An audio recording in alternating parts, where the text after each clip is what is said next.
It does not matter what age you find your passion and you create it and turn it into your purpose. That doesn't matter. The goal is to find it.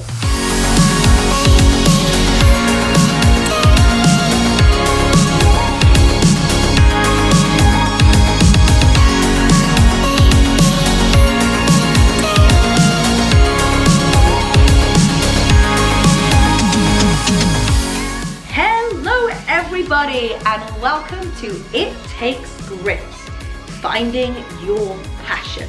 Oh yes, and if you haven't already noticed, I have got a little bit of a sexy, husky voice going on today, so you're welcome. You get to hear me. I've been at so many conferences talking. I'm very, very busy traveling, so I've lost my voice. I've just been resting it for the last 2 days, which is very challenging because I am constantly talking to people and I'm constantly the conversation starter. So it's been quite a challenge, but I wanted to make sure that I got this podcast out, even with a little bit of a sexy voice in there as well. So enjoy today's episode. So we're going to talk about finding your passion. And I really love this topic, and it's something that, funny enough, I am passionate about. And so many of you commented on my Instagram, Rebecca-Louise Fitness, about the types of videos and the types of podcasts that you wanted to have for this year. And so if you have not already gone and commented on, Rebecca-Louise Fitness, Instagram or Facebook, make sure that you do, because I read everything. So if there's something that you're struggling with, something you want me to cover, please go ahead and comment there. And finding your passion kept coming up. And I wanted to go through my life story about all of the different types of jobs that I have, and you're gonna laugh at some of these. And then what I did to really find what my passion was, and how we're going to touch upon this, excuse me, we're going to touch on how you can make your passion into your life and into your purpose and into your job. So let's talk a little bit about the things that I have done before. Oh my goodness, what a list I have. So let's talk through about what I've done as a job. So when I was a teenager, so around 13, 14, I had a paper round. So I don't even think they have paper rounds anymore.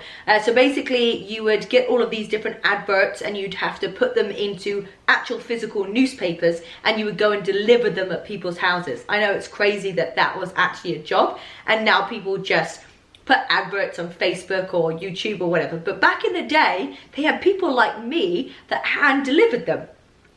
And the crazy story is that I think my dad actually took over my brother and I's paper round because we became so busy with football and soccer and netball and hockey, all the different sports we were doing. But we didn't want to give up the paper round because it was actually really hard to get. So my dad took it over. So thanks, Dad, for helping us with our paper round. I then did a lot of babysitting.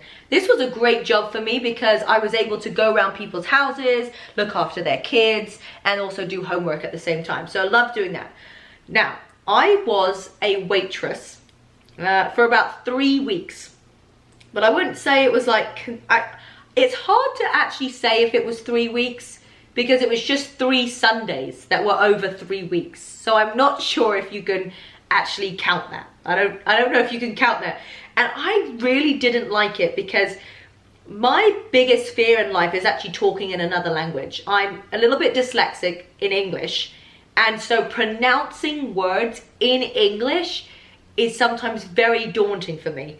If you've ever watched any of our vlogs or me introducing a hotel that we're staying at from filming the workouts, I have to say it a couple of times to get it right. And there's a great outtake reel of me trying to say this one name of a hotel, and it was just a nightmare. So for me, and this job as a waitress, you had to go outside into this big lawn and say the person's last name, say the person's surname. And that to me just frightened me so much. So I lasted 3 Sundays. So not really 3 weeks, I'd say 3 days. And then I worked, my dad works for a paper merchant, and I went and worked at a paper merchant for a bit, stacking ballot papers, putting pieces of paper in a shrink wrap machine, and I needed that work to be able to get me the finance that I needed to go to London when I moved to London at 19. So that was a really interesting job, working in a factory and putting bits of paper together and shrink wrapping it and stacking them. Not the most glamorous job. And then when I got to London, I did the TV show, which I speak about in my very first episode. And when I got to London, after the TV show, I started working for a bank. I worked for Citigroup Investment Bank in Canary Wharf. And it was just a job to get me started, get me set up in London. And I worked there for about 9 months. But the manager, oh my goodness, she was not a very nice human being. Well, she definitely wasn't to me. And I feel like it was almost borderline, looking back now, kind of bullying. I remember this one time, and we worked in corporate actions, which I don't even know anything about, but that's what I did. And basically, when a company does a stock dividend or changes its name, it comes into this folder. And at the end of the day, this manager of mine, she had like a stack of these folders that she had to close. And I didn't want to add to it because it was like 5 o'clock in the afternoon. I could have just given them to her tomorrow. I didn't want to like add more work to her. She sends me this email. Check this out.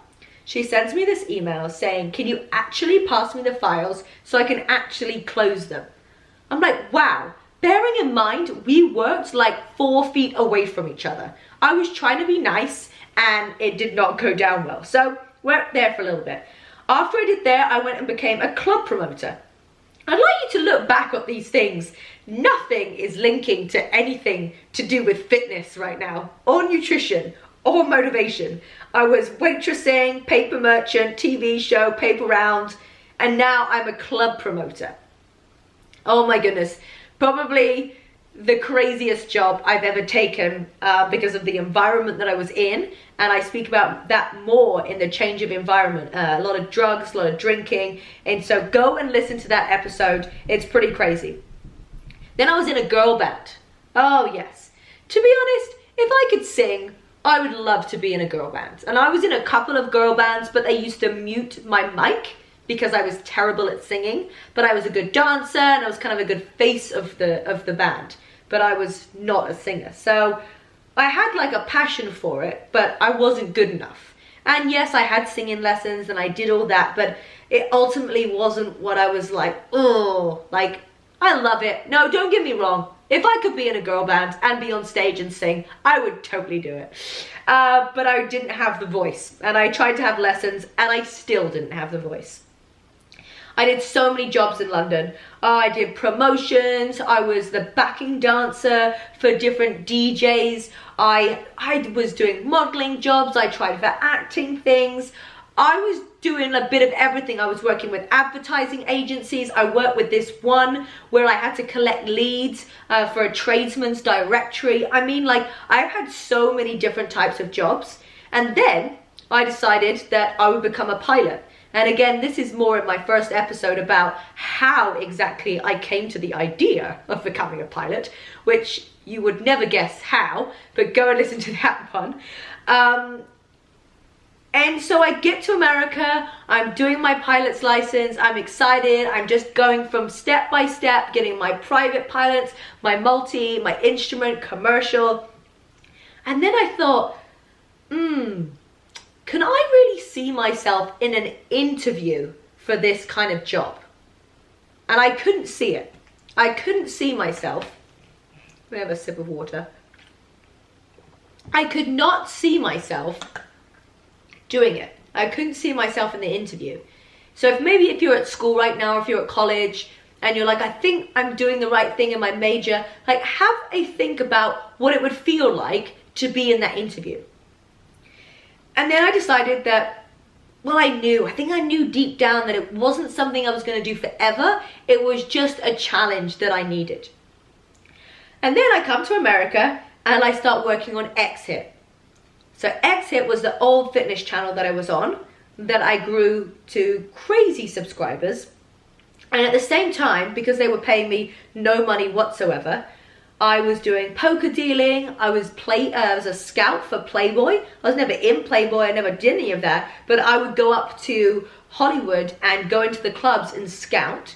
I did promotions, so it'd be any sort of business, any company, whether it be like Jack Daniels, like Glicker, or it's any promotion for anything. Like I was one of those promotion girls. So all of these things that I've done don't really link up that much to what I do now. And I always had a passion for fitness. I was a South of England field hockey player. I loved working out. I loved team sports. I was sports captain at school. And the other thing I loved was being in front of the camera and doing like TV hosting, TV presenting, because I used to make videos with my brother when I was younger. I just didn't know that going to an audition to be on YouTube would combine my love of hosting and working out. I'm like, wow, my one talent in life is that I can talk throughout a full 28-minute ab workout or cardio, or give me the hardest workout, and I can talk the whole way through. I think I've created a special way to breathe. You know, with like singers, they have like a way that they breathe through their diaphragm. I feel like I've done that through workout. So maybe all of those singing lessons actually worked because it just taught me how I can work out and talk at the same time, just not sing. So all of those things led me to become a business owner, and a business owner in something that I absolutely love. And it is my passion. It is my passion of what I do now. I started with the fitness. I started, with the presenting. And really my whole goal was always to be a motivational speaker, to help people. And I feel like that's in the space where I'm at right now, which is really crazy, where all of these things have linked to the path. So I'm going to let you into a couple of secrets about that past and about all those different jobs. And it's funny, Corey, my boyfriend, he's had 2 jobs. He's had 2 jobs in his whole life, and he looks at mine, he's like, oh my goodness, you have done something of everything. And it just took me longer to find my passion. Corey knew what he wanted to do, but I didn't. And so if you're out there right now, you're like, maybe you love what you do, but maybe you're looking for something more, or maybe you're like, I have got no idea whatsoever. I'm gonna give you a couple of action plans. I keep saying that, action plans. I'm gonna give you an action plan. I like the word actions, I think that's why. On what it's gonna take for you to find your passion and how you find that. So for me, looking back, and this is how I felt, I never wanted to get stuck. I never wanted to feel stuck in a 9-to-5 or something that I wasn't passionate about. So I think that's why I changed so much, and I've tried a variety of things because I didn't want to get stuck. I'm not gonna lie, there was times when I'm totally lost. I mean, working in Citibank investment bank, I was very, very lost. I was definitely confused because I'm like, I am trying all of this stuff and I still haven't found my thing. Like, why have I not found my thing yet? So if you're confused, if you're unsure, if you're lost, maybe you have anxiety right now. That was me too. Raise your hands if you had that. I've had that. About all these things. I've had all the things. So don't, wherever you are right now, go, oh, like, I don't know if I found my passion. Like, what if I haven't found it? What if I'm doing what I am right now and that's not what it is?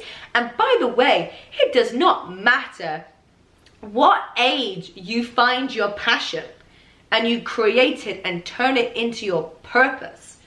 That doesn't matter. The goal is to find it, right? The goal is totally to find it. So don't think that your age defines if you can start your passion or if you can start your purpose. That really doesn't matter. So I just want you guys to know that I've been through that. I've been through those errands in my life where I'm like, what am I doing? How am I doing this? I feel stuck. I can feel confused. And these are the things that I did that allowed me to be in the position I am right now, to have found my passion, to have found my purpose, and to be making a business from it. Because at the end of the day, like, we need to be able to create a business around our passion and our purpose. So the first thing that I want you to do, whatever age you are, is you've got to try a bunch of things. You've got to try a bunch of things.